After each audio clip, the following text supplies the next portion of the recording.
Dan saudara, hingga saat ini Sekretaris Daerah Sekda Provinsi Jawa Timur Adi Karyono bilang upaya evakuasi masih terus dilakukan dengan bantuan tim penyelamat dari Semarang dan Yogyakarta.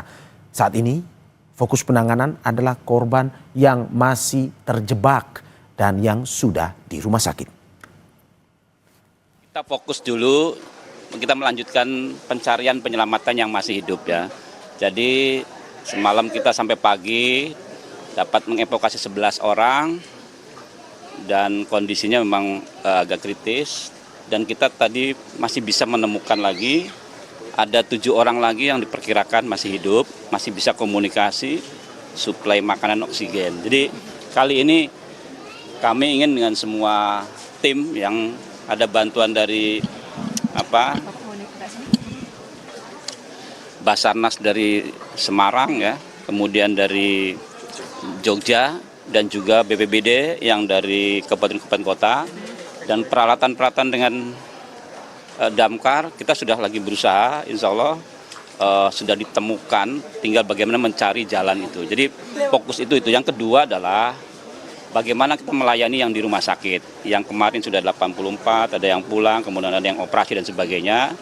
Dipastikan untuk yang masuk ke RSUD di cover oleh kabupaten kota atau Kabupaten Sidoarjo, kemudian untuk yang di luar rumah sakit RSUD di cover oleh Pemprov. Jadi dan kita lakukan langkah sejak tadi malam untuk wali santri keluarganya yang sudah menemukan putra putrinya, diharapkan segera pulang ya, kita liburkan sehingga untuk menambah situasi di sini bisa lebih kondusif. Dan saudara, untuk mengetahui kembali informasi terkini dari lokasi tempat kejadian perkara, kita sudah terhubung dengan jurnalis Kompas TV, Kika Madona di Sidoarjo, Jawa Timur. Kika, selamat pagi.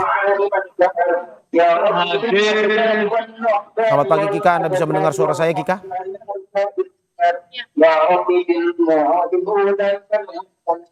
Halo Kika, sepertinya ada permasalahan komunikasi, kita akan coba terus menghubungi Kika. Ya, selamat siang Mario dan juga saudara, apakah Anda bisa mendengar suara saya dengan cukup jelas? Kika, Anda bisa mendengar suara saya Kika? Jelas.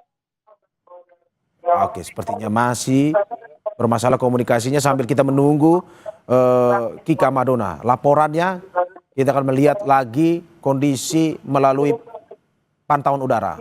Sepertinya sudah kembali berfungsi komunikasinya. Kika, selamat pagi. Baik. Oke. Selamat pagi. Oke Kika. Kika, sampai saat ini saya lihat di belakang Anda masih begitu banyak tim penyelamat yang melakukan evakuasi ataupun juga berusaha untuk menyelamatkan para korban yang kabarnya masih ada dalam reruntuhan tersebut. Apa yang bisa Anda gambarkan ke kita? Cerita di sana seperti apa kondisi terkini?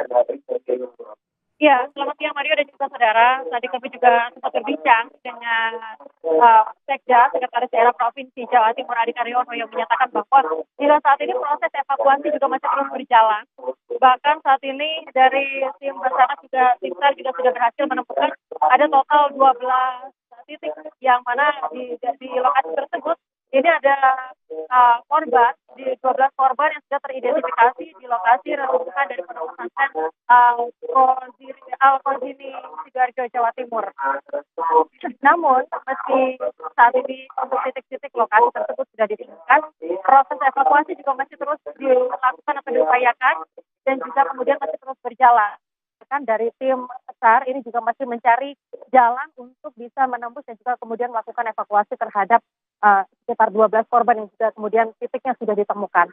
Dari total 12 korban tersebut yang tadi disampaikan oleh Sekda Prof Jawa Timur, 7 orang diantaranya ditemukan dalam kondisi selamat, yang mana saat ini logistik juga masih terus dialirkan ke sana, seperti misalnya air mineral, lalu juga kemudian makanan, lalu juga kemudian oksigen, yang mana ini juga kemudian menunjang keselamatan dari para korban yang saat ini juga masih ada di sekitaran reruntuhan dari pondok pesantren Al-Qazini Sidoarjo, Jawa Timur. Upaya untuk evakuasi juga masih terus dilakukan hingga saat ini, tadi juga sempat ada ketua alumni dari Al-Fauzili Sidoarjo Jawa Timur yang menyatakan kronologi kejadian di mana pada saat terjadinya peristiwa tersebut dia memang sedang berada di luar lokasi atau tidak berada di dalam pondok pesantren. Namun pada pukul pada waktu sore hari tersebut ini dia langsung kembali ke pondok pesantren, kemudian melihat kondisi setelah robohnya pondok pesantren bagian bangunan dari pondok pesantren Al-Fauzili Sidoarjo Jawa Timur, yang mana ia juga menyatakan kalau biasanya sehari-hari di lokasi pondok pesantren tersebut musola digunakan untuk sholat berjamaah, yaitu kurang lebih oleh 1.200 orang siswa. Namun biasanya di waktu asar atau di waktu sore hari, karena tidak semua siswa sedang berada atau mengikuti sholat asar dikarenakan masih sekolah. Hal ini yang membuat akhirnya diperkirakan sholat asar tersebut diikuti oleh sekitar 700 sampai 800 orang. Selain itu, saudara, yang juga kemudian kami dapatkan informasinya ini adalah terkait dengan pada saat kejadian. Tadi disampaikan oleh ketua alumni Al-Fauzili Muhammad Zainal Abidin yang menyatakan bahwa korban ini lebih banyak dari saf atau barisan sholat 6 ke belakang. Jadi untuk barisan sholat dari 1 sampai dengan 5 ini lebih banyak potensi korban yang juga kemudian selamat. Sementara untuk barisan 6 ke belakang ini diperkirakan banyak korban di lokasi atau yang pada saat itu berada atau mengikuti sholat asar pada saat itu. Saat ini yang bisa kami gambarkan di lokasi kejadian, ini juga sudah dibangun tenda BPBD, yang mana tenda ini merupakan posko pusat informasi yang ditujukan bagi keluarga korban yang masih melakukan pencarian terhadap anggota keluarga mereka atau para santri dari Al-Fauzili Sidoarjo Jawa Timur ini. Satu persatu juga masih terus berdatangan memastikan apakah untuk nama-nama yang juga kemudian sudah terdaftar di dalam daftar nama yang sudah ditemukan atau korban yang sudah dievakuasi oleh pihak dari tim SAR, ini ada anggota keluarga mereka.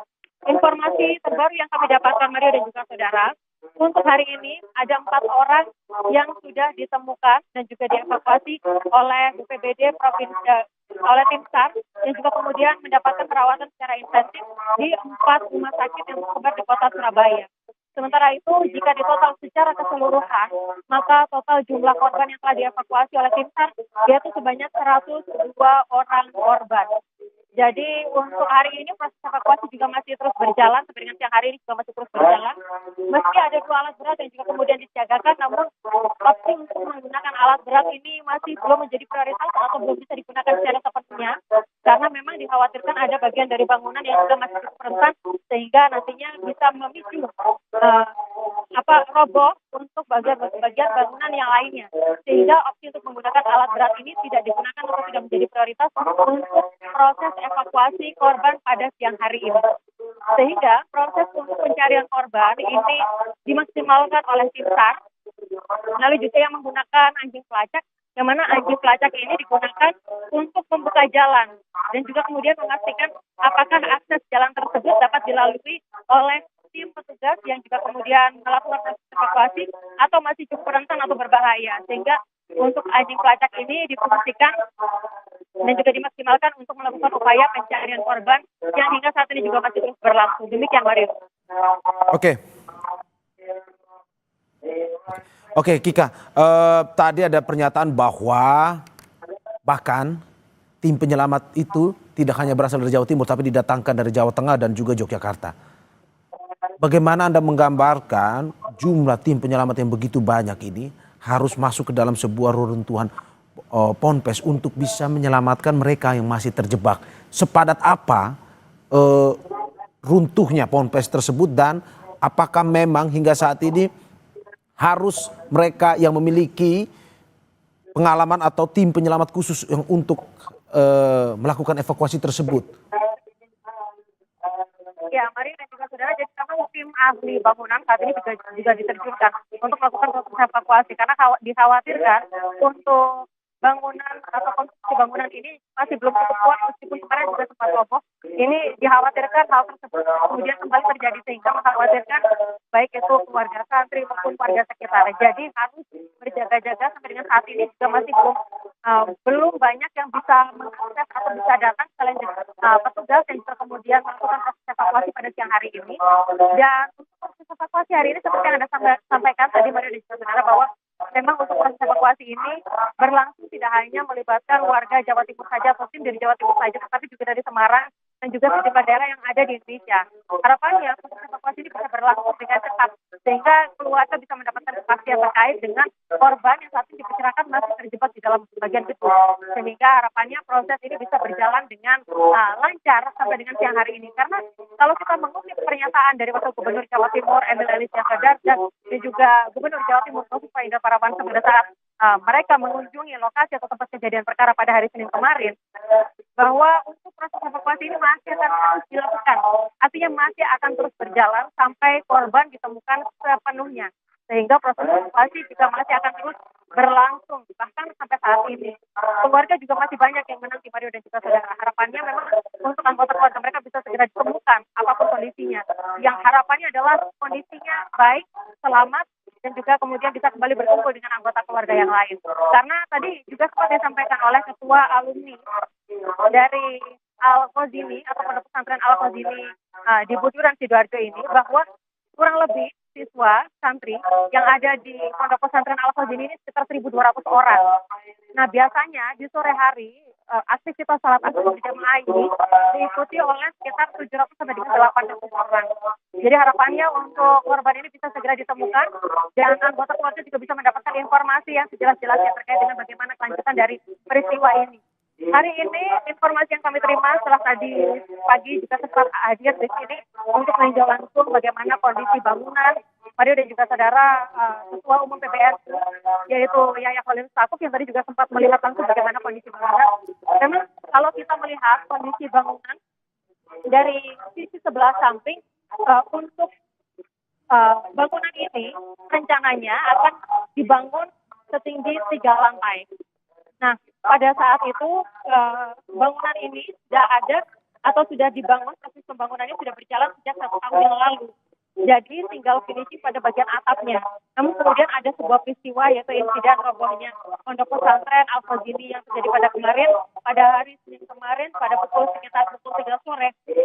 Inilah yang juga kemudian menjadi pertanyaan besar, apa yang menjadi penyebab dari runtuhnya bangunan tersebut. Meski demikian saat ini yang masih menjadi fokus utama dari pemerintah setempat adalah bagaimana memastikan untuk seluruh korban bisa dapat dievakuasi, anggota keluarga juga bisa mendapatkan informasi yang sejelas-jelasnya, baik itu dari posko informasi yang saat ini sudah dibangun di salah satu bangunan dari Pondok Pesantren Al-Qazini